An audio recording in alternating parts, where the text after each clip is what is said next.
मुआशी तौर पर पाकिस्तान पे ये तनकीद की जाती है कि पहले रोज़ से हमने कारखाने नहीं लगाए, ना हमारी कोई मसनूआत थी, ना हमने कुछ एक्सपोर्ट किया, ना इंडिजिनस किसी इंडस्ट्री को प्रमोट किया।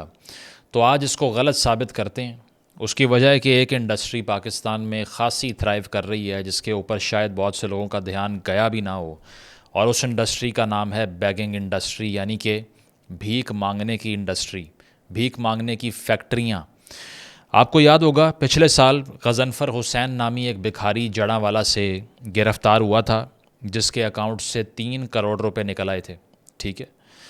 साथ साथ मुल्तान से भी एक शौकत नामी आदमी गिरफ़्तार हुआ या नोटिस पे आया, जिसने 1 करोड़ रुपए की इंश्योरेंस करवाई हुई थी अपनी। और जब उससे पूछा कि तुम करते क्या हो, तो उसने कहा भीख मांगता हूँ, काफ़ी सालों से मेरा ये प्रोफेशन है। इसके अलावा सोशल मीडिया पे डॉक्टर शाज़िया नामी एक ख़ातून के इंटरव्यूज़ भी मौजूद हैं, जिसने ये कहा कि मेरी एक फ़ैमिली में शादी हुई जिनका बड़ा लग्जेरियस लाइफस्टाइल था। They use to live in massive mansions, और बड़ी बड़ी गाड़ियाँ थी उनके पास। तो मुझे कभी समझ नहीं आई कि वो करते क्या हैं। तो एक दिन मुझे आइडिया हुआ कि वो सब बैगिंग का एक नेटवर्क चला रहे हैं, भीख मांगने का। ये वो कहानियाँ हैं जिससे अंदाज़ा होता है कि शायद ये इंडस्ट्री इतना रेवेन्यू और इतना पैसा कमा रही है जितना मुझे और आपको शायद अंदाज़ा था ही नहीं। तो उसके लिए एक रिपोर्ट जब मेरे सामने आई तो पैरों के नीचे से ज़मीन निकल गई कि ये हो कैसे सकता है। दोबारा कंफर्म किया तो डॉन ने भी ये रिपोर्ट छापी हुई थी, जो पाकिस्तान का सबसे क्रेडिबल इंग्लिश पेपर्स में से एक है। रिपोर्ट के मुताबिक पाकिस्तान में टोटल 38 मिलियन लोग भीख मांगने के पेशे से मुंसलिक हैं, यानी कि तकरीबन 4 करोड़ लोग इस पेशे से मुंसलिक हो चुके हैं 24-25 करोड़ के मुल्क में। सही है। इसके साथ साथ आपने ख़ुद एक्सपीरियंस किया होगा, आप किसी भी पाकिस्तान के शहर में चले जाएं इस वक्त, बड़े शहरों की मैं अगर बात करूं तो इस्लामाबाद हो, इस्लामाबाद में थोड़ा कम है वैसे, लेकिन लाहौर हो, कराची हो, आपके लिए सड़क के किनारे गाड़ी रोक के कोई काम करना अजाब बन जाता है, क्योंकि चारों तरफ से, गाड़ी की चारों विंडोज़ की तरफ से ना आपको लोग आकर नॉक करना शुरू कर देंगे, पैसे दे दो, ये दे दो, वो दे दो। सिग्नल पे रुकोगे अजाब बन जाएगी ज़िंदगी। कोई गाड़ी में बैठ के कोई बात कर रहा है, कोई कॉल कर रहा है, पैसेंजर, ड्राइवर नहीं, उसके लिए अजाब बन जाएगा कि गाड़ी नॉक होती जा रही है। तो ये इतने बड़े नंबर में इनके नेटवर्क्स फैल चुके हैं कि पाकिस्तानी लोग मुझसे इत्तफाक करेंगे कि ये दर्द सर बन चुका है। ठीक है। और उसकी वजह ये नंबर है कि अगर 4 करोड़ के करीब लोग ये काम कर रहे हैं, तो इसका मतलब है they are everywhere and out of control as well. साथ साथ ये कि पर डे कलेक्शन इस रिपोर्ट के मुताबिक, यानी कि भिखारी एक दिन में कितना पैसा कमा लेते हैं मुख्तलिफ़ शहरों से, इसका डाटा ये बताता है कि सबसे ज़्यादा नोट जो छाप रहा है ना भिखारी पाकिस्तान में, वो कराची में है। 2,000 रुपये एक दिन की एक बैगर की कलेक्शन है, यानी कि महीने का 60,000 रुपये कमाता है वो। ठीक है। This is more than many engineers in this country and many MPhil scholars in this country, जिनकी पहली तनख्वाह भी इतनी नहीं होती माशाल्लाह। लाहौर में एवरेज पर एक बैगर, यानी कि एक भिखारी, 1,400 रुपये रोज़ के कमा लेता है, थोड़े से कम कराची से।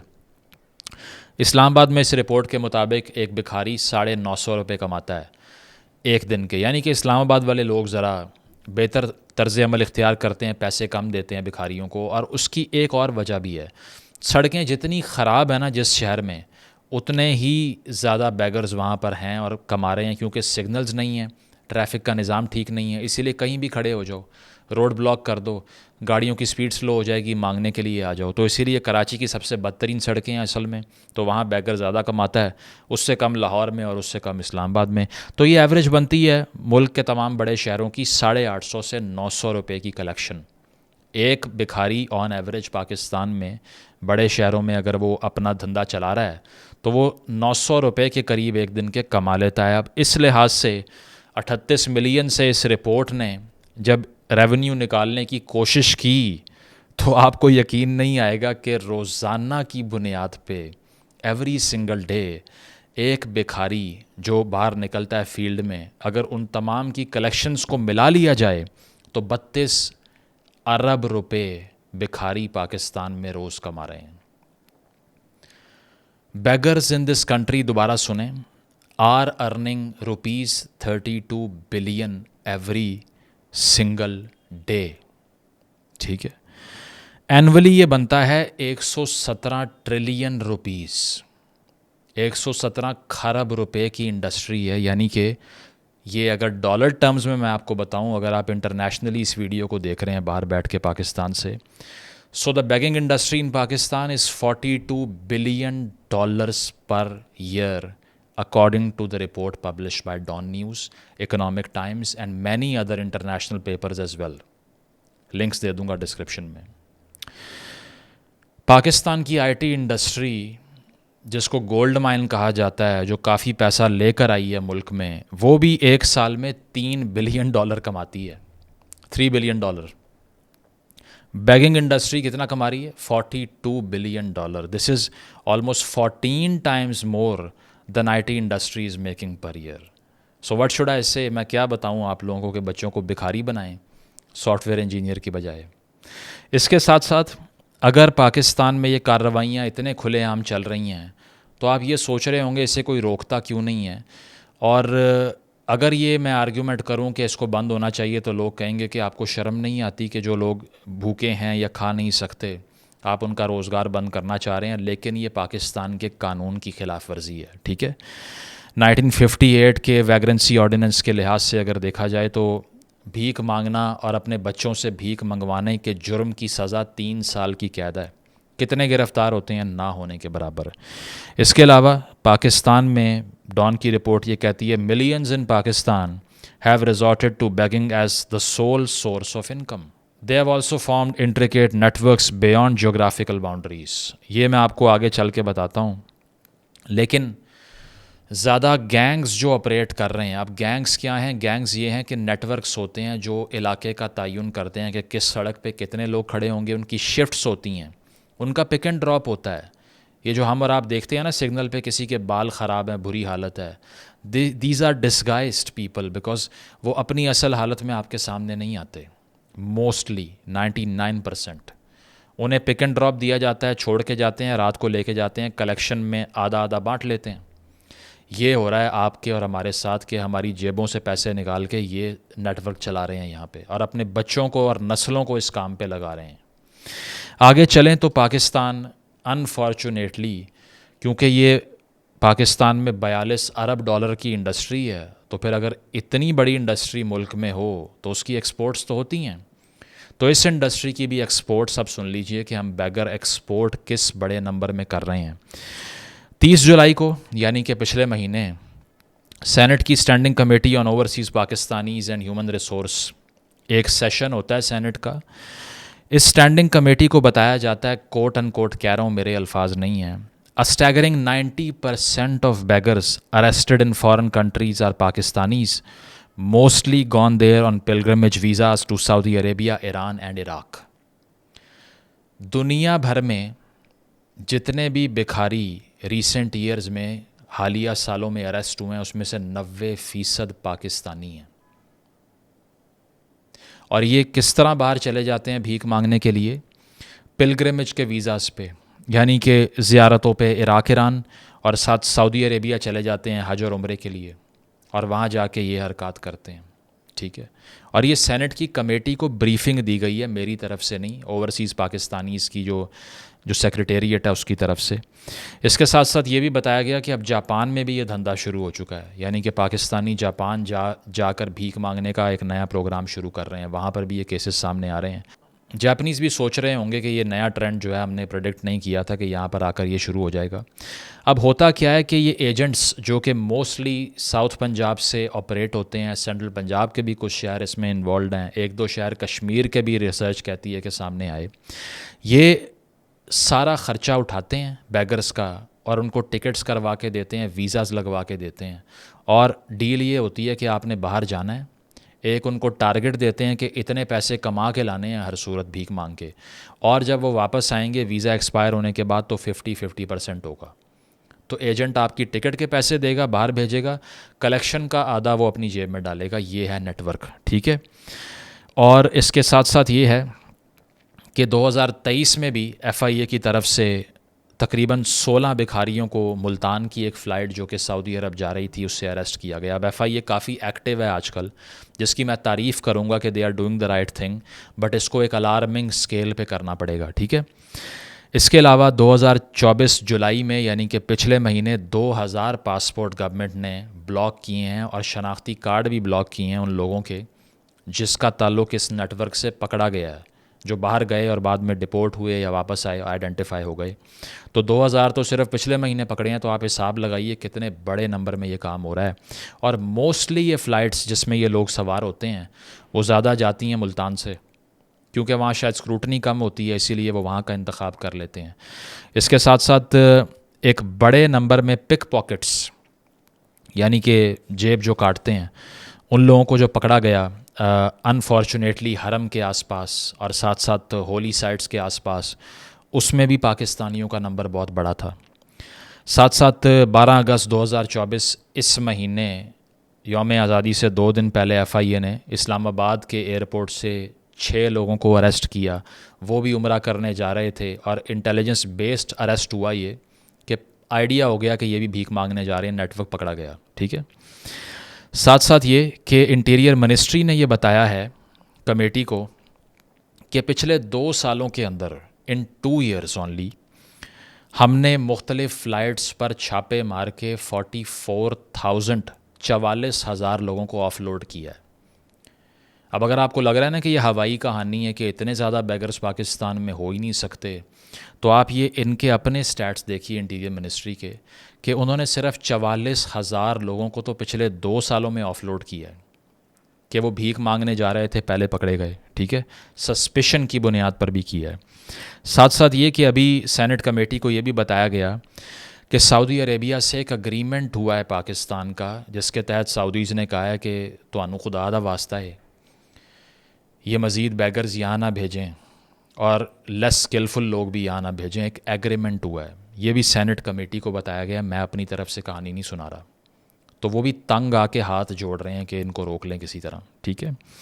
बहुत सी वीडियोस सोशल मीडिया पे मौजूद हैं, बहुत से इन्फ्लुएंसर्स भी इस पे बात कर चुके हैं कि सऊदी अरेबिया में मुख्तलिफ़ जगहों पे बैठ के भीख मांगी जा रही है और जब पूछो तो पाकिस्तानी है, कैमरे के सामने आने के बाद भाग जाते हैं। साथ साथ सेनेट कमेटी को सिर्फ बैगिंग के हवाले से नहीं बताया गया, अनफॉर्चुनेटली ये भी बताया गया कि पाकिस्तान की लेबर फोर्स जो कि यूएई की लेबर फोर्स का 15% बनता है, ये ख़बर तो टीवी पे भी चली है, ठीक है। 15% लेबर फोर्स है टोटल यूएई में पाकिस्तान की, लेकिन जो लेबर फोर्स यूएई में क्राइम करती है उसका 50% पाकिस्तानीज़ ने किया। उन क्राइम्स में मोस्टली जो इश्यूज़ थे ना वो सिविक क्राइम्स थे, यानी कि ये ऑन रिकॉर्ड है सेनेट कमेटी को जो बताया गया कि यूएई की अथॉरिटीज़ ने कंसर्न शो किया है कि most of these people were filming women without their consent, कि उनसे पूछे बगैर उनकी वीडियोस बना रहे हैं। स्पेस देने का इशू समझ नहीं आता, कैट कॉलिंग हो रही है। उन्हें लगता है ये भी अनारकली बाज़ार है जहाँ हलवा लिखा होगा सूट के ऊपर, तो जाके दबोच लोगे लड़की को और कोई कुछ नहीं कहेगा आपको। तो चूँकि अनफॉर्चुनेटली हम ट्रेन ही नहीं करते अपने माइंड्स को और वो बाहर जाके सोशल ऑर्डर डिस्टर्ब करना शुरू हो जाते हैं, तो ख़वातीन की वीडियोस बनाने की जो वायलेशंस हैं उसमें बेशतर पाकिस्तानी वहाँ पर हैं। इसके साथ साथ अगर देखा जाए पाकिस्तान का प्रेजेंट डाटा जो बताता है, जस्टिस प्रोजेक्ट पाकिस्तान 2023 की रिपोर्ट है कि 14,000 पाकिस्तानी जो ओवरसीज़ जेलों में हैं उसमें से 58% यूएई और सऊदी अरेबिया में हैं। अपने इस्लामी भाइयों के ममालिक में जाके ये वायलेशंस करते हैं। इशू ये है कि 12 मिलियन पाकिस्तानी तकरीबन इस वक्त गल्फ़ कंट्रीज़ में एक्सपैट के तौर पे रजिस्टर्ड है। 12 मिलियन, इस 12 मिलियन में सिर्फ 10% स्किलफुल है, 90% अनस्किल्ड लोग बाहर भेजी जा रहे हैं, धड़ाधड़ भेजी जा रहे हैं। 1970s से भुट्टो साहब ने जो आगाज़ किया था कि जाओ बाहर सड़कें बनाओ, तारें ठीक करो, मज़दूरियाँ करो, रोटियाँ पकाओ, अभी तक उसी स्टेज पे खड़े हुए हैं कि अपनी वर्क फोर्स को ट्रेन ही नहीं कर पाए। और स्किल कोई हो या ना, एक अच्छा शहरी बनाने पे भी तवज्जो नहीं दे सके, ठीक है। मोस्टली इस 12 मिलियन की जो मैं बात कर रहा हूँ, फॉर द मोस्ट पार्ट इसमें कौन लोग हैं? लेबरर्स हैं, मज़दूर, इलेक्ट्रिशियन, वेल्डर, कुक, वेटर, ठीक है। इसके अलावा हर वो काम जिसमें कोई हाई लेवल का स्किल नहीं चाहिए, वाइट कॉलर नौकरियां नहीं करते। तो जब इस तरह के लोग आप बाहर भेज रहे हैं तो आप क्या एक्सपेक्ट करते हैं कि इंटरनेशनल कम्युनिटी उनको एक्सेप्ट कर लेगी? इसी सेनेट की कमेटी को ये बताया है, ओवरसीज़ की मिनिस्ट्री की तरफ से ये बताया गया है कि अब फॉरेन एम्प्लॉयर्स यानी कि सऊदी अरेबिया हो या दुबई हो, अबू धाबी हो, यूएई की बात कर रहा हूँ, वो अब रिप्लेस कर रहे हैं पाकिस्तानियों को विद बांग्लादेशीज़ एंड इंडियंस। दो वजूहात की बिना पे। नंबर एक, स्किल नहीं है पाकिस्तानियों में। नंबर दो, इन क्राइम्स की वजह से, इन डिसेंसी की वजह से डाउट है और क्रेडिबिलिटी का इशू क्रिएट हो गया। अब हमने और आपने तो कुछ नहीं किया, लेकिन unfortunately the passport they are carrying out there is representing the whole country and they are destroying the credibility. इसी वजह से एडेड स्क्रूटनी है यूएई की तरफ से। कोई ऐलान नहीं किया गया, ना वो करते हैं, because of their interest. They don't want to lose a lot of investment that comes from Pakistan. But ये आप जाके किसी भी वीज़ा एजेंट से पता कर लें कि कितनी एडेड स्क्रूटनी है स्टेज पे दुबई के वीज़ाज़ के लिए, चाहे वो मॉनिटरी स्क्रूटनी हो कि बैंक स्टेटमेंट मेंटेन करनी है, बाकी चीज़ें करनी है। वीज़ा रिजेक्शन का नंबर देख लें कितना है, आइडिया हो जाएगा, ठीक है। अनअनाउंस्ड चीज़ें हो रही हैं। ये सारा कुछ इसीलिए है कि हम जो ये भीख मांगने के लिए लोगों को बाहर भेज रहे हैं वो ये कर रहे हैं कि हमारी कम्युनिटी का ही नाम बदनाम होना शुरू हो गया क्योंकि हमने तवज्जो नहीं दी इस पे, ठीक है। अगर मुल्क के अंदर 38 मिलियन बैगर फिर रहा है जो कि 42 अरब डॉलर की इंडस्ट्री चला रहा है, तो उसको बाहर जाने से भी आप 90% रोक लोगे, 10% भी निकल गया अगर, कितनी स्क्रूटनी कर लेंगे आप? वो बाहर जाके यही करेगा। फिर एक और पाकिस्तान में ज़ॉम्बी एपोकलिप्स आया पिछले 3-4 साल में, जिसका नाम है तब्दीली की रेवोल्यूशन। इस तब्दीली की रेवोल्यूशन ने बची खुची जो हमारी साख थी वो भी तबाह कर दी। चार्ज करके लोगों को हाफ बेक्ड रेवोल्यूशनरी बना के बाहर भेज दिया, वहाँ जाके आगे लगाने की कोशिश कर रहे हैं। अभी जब वोट ऑफ नो कॉन्फिडेंस के बाद एहतजाज हुआ, इस्तांबुल में 24 पाकिस्तानी अरेस्ट किए। टर्की ने कहा कि ये गंद अपना यहाँ से निकालो, बेशक अर्तुगरुल हमने बनाया लेकिन यहाँ आज़ाद नहीं कराना, उसको वापस जाओ, ठीक है। इसके साथ साथ ये कि यूएई के अंदर एहतजाज हुआ, वहाँ पर अथॉरिटीज़ ने वार्न किया कि बिल्कुल परमिशन नहीं है इसकी, यहाँ नहीं हो सकता, सही है। सऊदी अरेबिया के अंदर हरम के अंदर नारे लग गए, ठीक है। अभी रिसेंटली भी मैंने देखा है किसी, शायद कोई पॉलिटिशियन है या कौन है, उसको अरेस्ट किया गया है। काबा के सामने खड़े होकर वीडियो बना के खान साहब को रिहा कर दो और ये कर दो। तो इन एक्टिविटीज़ ने जो बाकी बचा था वो भी बर्बाद कर दिया। लंदन में आप देख लें, आप सड़क पे अगर चल नहीं सकते, अगर आपने ज़िंदगी में कभी तौहीने इमरान खान की है तो, अगर ये कर दिया ना आपने, तो आप सड़क पे अगर वॉक करेंगे आपके पीछे स्ट्रे एनिमल्स की तरह लोग आएंगे, आवाज़ें मारते हुए, वीडियोस बनाते हुए, गालियाँ देते हुए घर तक छोड़ के आएंगे आपको। और यूके के नेबरहुड्स में गोरे सर पकड़ के बैठे हुए हैं कि भाई ये क्या इंपोर्ट कर लिया हमने। तो बाकी कसर जो है वो इन लोगों ने निकाल दी। तो अब चीज़ ये है कि पाकिस्तान में सबसे पहले तो डिस्करेजमेंट लोगों की तरफ से होनी चाहिए, भिखारियों की, उसके बगैर कुछ ठीक नहीं हो सकता। दूसरी चीज़, एक डिस्कोर्स शुरू होना चाहिए कि इनको अरेस्ट किया जाए, मैस स्केल के ऊपर इनके नेटवर्क्स को पकड़ा जाए, जिन बच्चों का मुस्तकबिल बर्बाद हो रहा है उन्हें पकड़ा जाए। और सबसे बड़ी चीज़ ये है कि हमारा पासपोर्ट पहले ही दुनिया के टॉप 3-4 वर्स्ट पासपोर्ट्स में आता है। इसके साथ मज़ीद जुल्म होने से बचाइए, मज़ीद इंटेलिजेंस ऑपरेशन करिए। एफआईए जो काम कर रही है, अच्छा काम कर रही है, इसको मज़ीद तेज़ करना पड़ेगा। इन नेटवर्क्स को पकड़ना पड़ेगा जो रिपीटेडली इन लोगों को ढूंढ के बाहर भेजते हैं। शहरियों को डिस्करेज करना पड़ेगा कि इन्हें पैसे ना दीजिए। और सबसे बड़ी बात है कि स्किल देना पड़ेगा शहरी को, ताकि वो बाहर जाए तो कोई ऐसा काम करे जिससे एक कौम का इमेज ख़राब ना हो, किसी की जेब ना काटे, भीख ना मांगे। Thank you.